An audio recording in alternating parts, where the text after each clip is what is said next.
जय क्षात्र धर्म नमो बुद्धाय। साथियों, मेरा नाम डॉक्टर संग्राम पाटिल है। मैं इंग्लैंड से बात कर रहा हूँ। साथियों, ये बड़ा इम्पोर्टेंट टॉपिक है और यह क्षत्रिय, ये जो मैंने लिखा है, ये जातिवाचक या वर्णवाचक शब्द नहीं है। ये ज्योग्राफिकल लोकेशन जो है वो इंडिकेट करता है और क्वालिटी इंडिकेट करता है।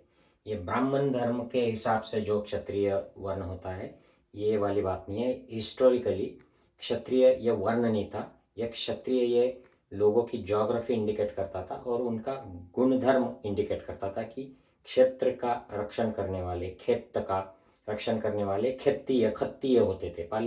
पाली प्राकृत में इसे खत्तीय कहा जाता था और उस माने में उनको रक्षण करने वाले और उस क्षेत्र के लोग, और इनका जो आध्यात्मिक जो मार्ग था, ये क्षत्र धर्म, ये समन संस्कृति का था जो बुद्ध और महावीर की परंपरा से आता था और उसके पैरेलल ब्राह्मण मार्ग भी चलता था। लेकिन एक समय ऐसा आ गया ईसा के बाद में, क्राइस्ट के बाद में, जब ये सारे जो क्षत्रिय थे ये डिवाइड हो गए। कुछ क्षत्रिय बनकर, राजपूत बनकर ब्राह्मण पंथ में चले गए और बाकी जो है वो अलग अलग पंथों में चले गए, जिसकी बात मैं यहाँ पर करूँगा। और ज़्यादातर इनमें के जो क्षत्रिय थे, ये शूद्र और अस्पृश्य डिक्लेयर कर दिए गए और ये पूरे डिवाइड हो गए। ये इस जमीन के, भारत भूमि के, ये जम्बू द्वीप के मूल निवासी खत्तीय लोग थे। तो इनका सबसे बड़ा अपयश क्या हो गया? ये इनकी भूमि है, खत्तियों की भूमि, इसे जम्बू द्वीप कहा जाता था और इनकी भाषा होती थी प्राकृत, अलग अलग प्राकृत भाषाएं होती थी। और पाली प्राकृत जो भगवान बुद्ध के समय में अस्तित्व थी, भगवान महावीर के समय में अस्तित्व थी प्राकृत भाषा। संस्कृत तो बाद में आ गई थी क्राइस्ट के टाइम पे।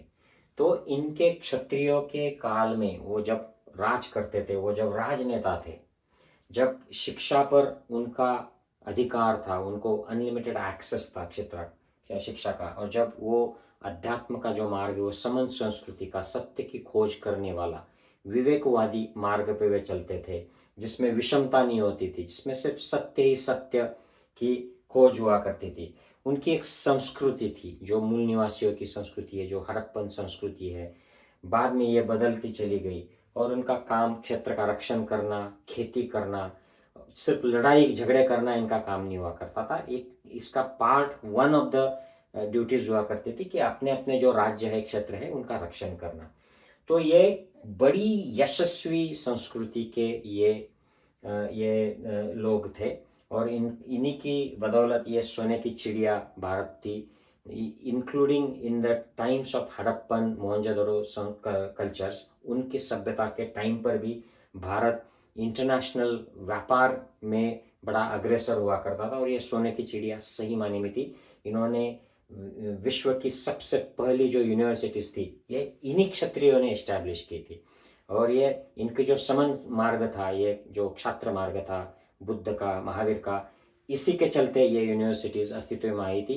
इन्हीं के ज़माने में आयुर्वेद जैसी विद्या का विकास हुआ था, एस्ट्रोनॉमी का विकास हुआ था, एस्ट्रोलॉजी का विकास हुआ था और काफ़ी सारी चीज़ें उस वक्त इतनी इस तरह विकसित हुई थी कि लोग बाहर से आकर, इंटरनेशनल स्टूडेंट्स आकर इन यूनिवर्सिटीज में रेसिडेंशियल बेसिस पे पढ़ते थे और ये फ्री एजुकेशन दिया जाता था। और ये क्षत्रिय जो राजा थे, ये अपने राज्य के कुछ गांवों का जो टैक्स आता था, ये यूनिवर्सिटीज के लिए फ्री में डोनेट कर देते थे। तो इनकी ये बड़ी परंपरा थी, शिक्षा की, लीडरशिप की, अध्यात्म की, संस्कृति इनकी थी, सभ्यता थी और ये रक्षण करने में भी बढ़िया लोग थे। इनके रहते हुए फॉरेन अटैक्स नहीं हुए जब तक ये अपने मूल मार्ग पर थे।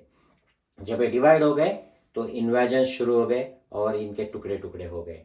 तो ये क्षात्र समन सनातन बुद्ध महावीर के मार्ग पर चलने वाले ये क्षत्रिय क्षात्र धर्म के लोग बाद में बहुत बड़े पैमाने पर ब्राह्मण मार्ग के इन्फ्लुएंस में आ गए और कुछ लोग सिख बन गए, कुछ लोग जैन रहे, कुछ लोग नाथ संप्रदाय में चले गए, कुछ लोग, बहुत सारा जो संप्रदाय था, जैसे बाबा साहब अम्बेडकर ने शूद्र पूर्व में कौन थे उस किताब में संशोधित करके बताया है कि वो बहुत सारे, जब उनको उपनयन का अधिकार ब्राह्मण पंथ में नकार दिया गया तो उनको शूद्र कहलाया गया, और जो ज़्यादा देर तक लड़ते रहे, आखिर तक लड़ते रहे, उनको अस्पृश्य कहा गया। जैसे ये जो जातियाँ है, चमार, हमारे महाराष्ट्र में महार, मातंग, ये जो क्षत्रिय इनके इनकी राजवटें थी, इनके राजा थे क्षत्रियों के, महारों के। आज भी ये जो बुद्धिस्ट गुम्फाएं हैं, यहाँ पर जो शिलालेख मिलते हैं, इनके नाम सरनाम इनके पूर्वजों के वहाँ पर होते। तो ये क्षत्रिय लोग थे, समनपंथीय क्षात्र धर्म के लोग थे।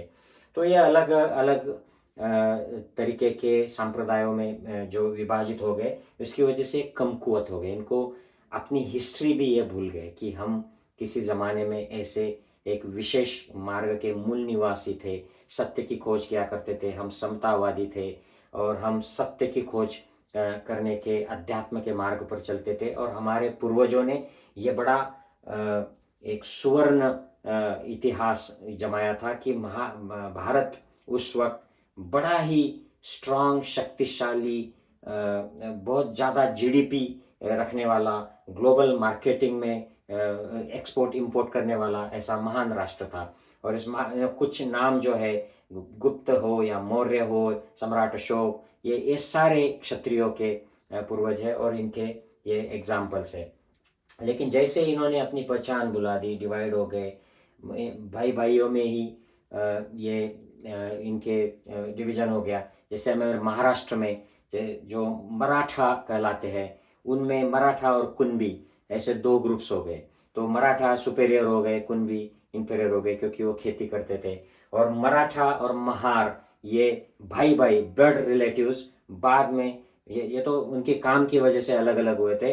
बाद में जब यादव काल आया, ये बड़ा ब्राह्मणिज्म का जैसे इन्फ्लुएंस बढ़ा, तो महारों को अस्पृश्य घोषित कर दिया गया और मराठा और जो कुणबी लोग हैं इनको शूद्र घोषित कर दिया गया। छत्रपति शिवाजी महाराज इसी कम्युनिटी के थे और उनके राज्याभिषेक, हालांकि छत्रपति शिवाजी महाराज का जो एंसेस्ट्रल लिंकेज था वो सिसोदिया फैमिली से था, राजस्थान के। और ये बड़े बड़े इतिहासकारों ने भी माना है कि दैट वाज ट्रू, लेकिन उनको शूद्र घोषित कर दिया गया। तो ये ऐसे भाई भाई ब्लड रिलेटिव्स में ही डिवीजन हो गया बाद में। इसका रिजल्ट क्या हुआ, तो ये नेता नहीं रहे। आज देख सकते हो आप कितने मूल निवासी खत्तीय आज राजनेता है, इनके हाथ में सही माने में सत्ता है ही नहीं। Most power is in the hands of brahminical ideologist. देखते हैं आप, शिक्षा में ना कोई यूनिवर्सिटी ये चलाते हैं, ना किसी शिक्षा के, मैं ये नहीं कह रहा हूँ कि क्षत्रिय या राजपूतों ने कुछ भी नहीं अचीव किया है, लेकिन वो जो परंपरा इन्होंने शुरू की थी, जो तक्षशिला, नालंदा, ये जो यूनिवर्सिटीज़, वर्ल्ड की फर्स्ट यूनिवर्सिटीज़ थे, इनको चलाने वाले, इनको शुरू करने वाले इनके वंशज थे। आज क्षत्रियों की क्या अवस्था हो गई है शिक्षा के क्षेत्र में, धर्म, अध्यात्म, ये तो पूरा ज़्यादातर जो क्षत्रिय जो खुद को राजपूत कहते हैं, क्षत्रिय कहते हैं, और शूद्र, अस्पृश्य में की भी बहुत सारी जो कम्युनिटीज़ है, ये धर्म अध्यात्म में तो अंधश्रद्धालु है। ये बहुत सारे ये बाबा, ये ब्राह्मणवादी, मनुवादी, राजनीतिक जो बाबा है, इनके जंजाल में फंसे हुए हैं। मंदिरों में जाकर कर्मकांड कराते हैं, बलि चढ़ाते हैं, दान दक्षिणा करते हैं।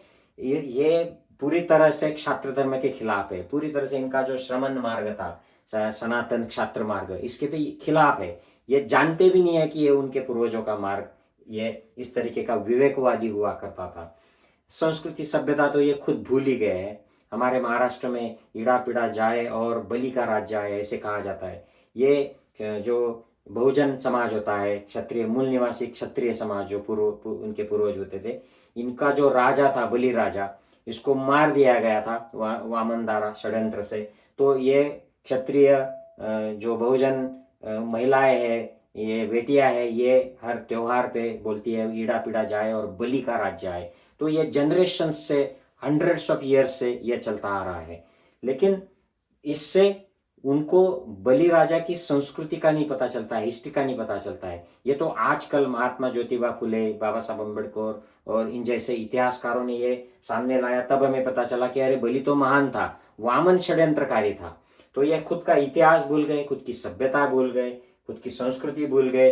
और क्षेत्र रक्षण का तो क्या, ये तो सब मिक्स मसाला हो गया बाहर के, because of the division among Kshatriya communities.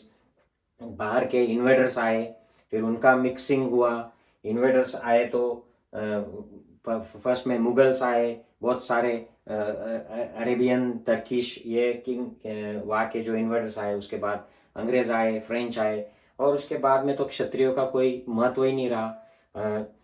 जो स्वातंत्र जो हमारी फाइट हुई, फ्रीडम फाइट हुई, उसमें बहुत सारे अनगिनत क्षत्रियों ने योगदान दिया, बलिदान दिया, राजाओं ने, सैनिकों ने। लेकिन जैसे स्वतंत्रता मिली, क्षत्रिय तो पीछे ही रह गए। कितने आज क्षत्रिय नेता है जो प्राइम मिनिस्टर्स बने हैं या चीफ मिनिस्टर बने हैं? संख्या के बदले में तो वो कहीं भी नहीं है। तो मैं तो विश्वनाथ प्रताप सिंह जी का नाम छोड़ा तो मुझे कोई याद भी नहीं आता है कि नेशनल लेवल पे जिन्होंने बहुत सारा क्रिएटिव, सकारात्मक काम किया हो, रचनात्मक काम किया हो। है और भी सारे हैं, लेकिन उस लेवल पर जाने वाले मुझे वही याद आते हैं। तो ये रिजल्ट हो गया कि हम लोग जो क्षत्रिय लोग हैं, हमारे पूर्वज जो क्षत्रिय थे, ये खुद की पहचान भूल गए। तो इसकी वजह से हुआ ये कि हमारी जो इमेज है, ये जो हमारे जो भाई लोग हैं, अदर दैन क्षत्रिय, जो आज कहलाते हैं, जो शूद्र कहलाते हैं, अस्पृश्य कहलाते हैं, इनमें तो इमेज ये हो गई कि हमारे दुश्मन है। ये ठाकुर कुआ ठाकुर का, ये ठाकुर का, खेत ठाकुर का, इस तरीके का साहित्य जो बॉलीवुड की मूवीज या साहित्य में ठाकुर को विलन दिखाते हैं, क्षत्रियों को विलन दिखाया जाता है। होंगे भी कुछ लोग इस तरीके के, होंगे भी, वो तो सारे समाज में होते हैं। वो ब्राह्मणों में है, वो मुसलमानों में है, या शूद्रों में है, क्रिश्चियनों में है। लेकिन ठाकुरों की इमेज, क्षत्रियों की इमेज ऐसी बनाई गई है साहित्य में जानबूझकर कि वो विलन लगे, SC ST OBC आदिवासियों को वो विलन लगे। तो ये इमेज हो गई है। और एक्चुअल में क्या है, आप किसी ये शंकराचार्य, ये ब्राह्मणवादी जो गुरु बाबा होते हैं, उनको पूछिए तो वो बोलते हैं राजपूत तो बस हमारी औलाद है। इस तरीके की उनके सामने इमेज है। और SC ST OBC है, वो खुद दुश्मन समझते हैं क्षत्रियों को। तो ये इमेज जो है, स्टेटस क्या है, इसमें से किस में लीड कर रहे हैं आज क्षत्रिय? बहुत कम क्षेत्र है जिसमें क्षत्रिय लीड करते हैं, स्ट्रगल करते हैं। गांव में तो क्षत्रियों के जो लोग हैं, उनकी जो बेटियां हैं, जो औरतें हैं, वो मजदूर जैसे काम करते हैं। हम महाराष्ट्र में देखते हैं और बहुत सारे राज्यों में कि उनका स्टेटस ही, कोई एजुकेशन नहीं, रिसोर्सेज, हाथ में रिसोर्सेज नहीं है, कहीं पे फाइनेंशियल उनका लिटरेसी पुअर है, बिजनेसेस में नहीं है, साहित्य में नहीं है, ना मीडिया में। कुछ बहुत कम लोग हैं जो रिप्रेजेंट करते हैं। राजनीति में आप देख लीजिए कितने क्षत्रिय है। जिस क्षत्रिय राम के नाम से इतनी सारी राजनीति की गई, जिससे भाजपा RSS को सत्ता मिल गई, उस राम का जब मंदिर बनाया गया तो उसके ट्रस्ट में एक भी क्षत्रिय नहीं है। और सबसे ज्यादा जो पॉपुलेशन है इस देश का, वो क्षत्रिय है। अगर आप उस हिसाब से देखें कि ये ब्राह्मण धर्म के जो क्षत्रिय है, जो शूद्र है, अस्पृश्य है, मुसलमान जो बन गए हैं, वो सिख, जैन्स, ये सारे क्षत्रिय लोग हैं, मूल निवासी क्षत्रिय लोग उस हिसाब से। लेकिन उनका रिप्रेजेंटेशन कितना है, जुडिशियरी में कितने हैं, कितने हाई कोर्ट और सुप्रीम कोर्ट के न्यायाधीश ये राजपूत है, ठाकुर है, क्षत्रिय है? आज नगण्य है। तो रिप्रेजेंटेशन नहीं है। तो ऐसे अगर चलता रहा, हमारा हिस्ट्री भूल गए। बाबा साहब अम्बेडकर कहते थे, अगर आपको अच्छा फ्यूचर बनाना है और प्रेजेंट का, if you want to make sense of the present, then you have to know your history. अगर हिस्ट्री नहीं पता चल रही है, कुछ भी मान लेते हैं क्षत्रिय लोग। परशुराम को सिर पर उठाकर पूजा करने वाले क्षत्रिय भी देखते हैं, और तरस आता है ऐसे बावलों पर, ऐसे अज्ञानी लोगों पर। तो ये प्रबोधन होना चाहिए। Way ahead is we have to control the damage. जो भी आज तक हमारी इमेज बन गई है कि हम हमारे ही भाई लोगों के दुश्मन बन गए हैं, जो SC ST OBC के लोग हैं, जिनकी हमारे पूर्वजों ने रक्षा की थी, उनके, वो हमारे ब्लड रिलेटिव्स है, वो मूल निवासी है, और क्षत्रिय भी मूल निवासी है। उनके दुश्मन जो बैठ हो गए हैं उनके दिमाग में कि ये लोग हमारे दुश्मन हैं, ये हमारी इमेज दूर करना जरूरी है। उसके लिए संवाद जरूरी है, उसके लिए उनको साथ में लाना, उनको इक्वल प्लेटफॉर्म पे लाना जरूरी है। जो भेदभाव मनुवाद ने, ब्राह्मणवाद ने हमारे अंदर जो जहर डाल दिया है, भेदभाव का, सुपेरिटी इन्फेरिटी का, कॉम्प्लेक्स का, ये हमें पहले मिटाना चाहिए, तभी हम आगे बढ़ पाएंगे। और सेकंड जो बात है कि हमको डॉक्टर बाबा साहब अम्बेडकर ने बोला है, मैं इसलिए डॉक्टर बाबा साहब अम्बेडकर एग्जाम्पल देता हूँ क्योंकि जन जागृति करने के लिए इन्होंने जिस तरीके से SC ST OBC को जगाया है, उनका एक फेमस सेंटेंस है, गुलामों को गुलामगिरी का एहसास करा दो, फिर वो बगावत पर उतर जाएंगे, वो बगावत कर उठेंगे। वंडरफुल सेंटेंस, इतना विद्रोही सेंटेंस। मैं तो कहता हूँ कि डॉक्टर बाबा साहब अम्बेडकर की तरह ही क्षत्रियों में आयुवान सिंह जी जो हमारे लेखक हो गए थे, और महार साहब है, ये इन्होंने भी बाबा साहब अम्बेडकर जैसे ही विद्रोही विचार रखे थे। लेकिन क्षत्रिय समाज कितनी कितनी मात्रा में इनको फॉलो करता है, कितने क्षत्रियों को ये मालूम भी है। वीपी सिंह साहब जो थे, कितने क्षत्रियों को मालूम है कि वीपी सिंह साहब थे जिन्होंने सबसे पहले ये सारे जो मसले हैं इनको सामने लाया था। इनको SC ST OBC को इक्वल बनाने के लिए, इनको भी अपॉर्चुनिटीज देने के लिए बहुत सारा काम इस देश में किया था। तो उनको ब्राह्मणवादियों ने, मनुवादियों ने विरोध कर दिया था। तो हमें ये जो चीज़ है, बाबा साहब अम्बेडकर कहते थे एजुकेट, यूनाइट एंड एजिटेट। तो ये क्षत्रियो को भी फॉलो करना चाहिए। क्षत्रिय जो खुद को क्षत्रिय कहते हैं, राजपूत कहते हैं, ठाकुर कहते हैं, तो एजुकेशन इज इम्पॉर्टेंट। प्रबोधन होना चाहिए कि ये जो अंधश्रद्धा, ये अंध प्रथाएं, ये जो कर्मकांड इसमें फंस गए हैं, जो क्षात्र समन सनातन मार्ग के लोग हैं जिनके पूर्वज, वो आज ब्राह्मणवादी कर्मकांड, ये कथा वो कथा, भागवत कथा, ये सारा ब्राह्मणवादी जो खेल है इसमें फंसे हुए हैं, मूर्ति पूजा में, कर्मकांड में फंसे हुए हैं और अपना खुद का मार्ग ये भूल बैठे हैं। तो education is important, financial education is important, history पता होनी चाहिए।